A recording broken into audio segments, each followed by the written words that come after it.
With Mr. Review, we spring into action with breaking reviews. Hello, friends. We've been talking about how governments protect rights and correct wrongs.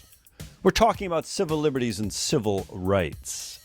You know, one of the big debates throughout this entire course is how do we balance our own individual rights with the government's obligation to provide order and security to its citizens? What happens when they conflict?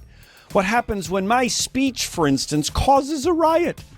What happens, for instance, when my evidence in the house provides evidence for a serious crime? These are very interesting debates. What about when our government wants to collect our cell phones to collect data? Does this violate my individual rights? These warrantless searches. This is a debate worth having. Think about the Second Amendment.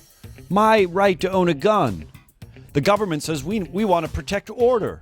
But yet the Second Amendment says I have the right to own a gun. How do we balance this? Fourth Amendment, searches and seizures. I am protected in my home. But again, what happens if I have in my home evidence that reveals some dastardly crime that's taken place? Or the Eighth Amendment, we're free from unreasonable punishments and unreasonable fines. But what happens if, the debate continues. How do we balance my individual rights with the government's demand to keep us safe and to create an orderly society? This is the big debate of this course. This is the big debate in our government. This is the big debate we have as we're driving home right now from school or from work.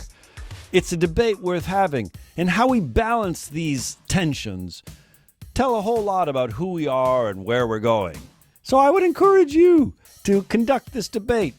Should the government be able to search your cell phone data up in the clouds if, in fact, they do so to protect us from terrorism? Protecting our rights? Correcting our wrongs? Mr. Review, this is a toughie. Springing into action with breaking reviews.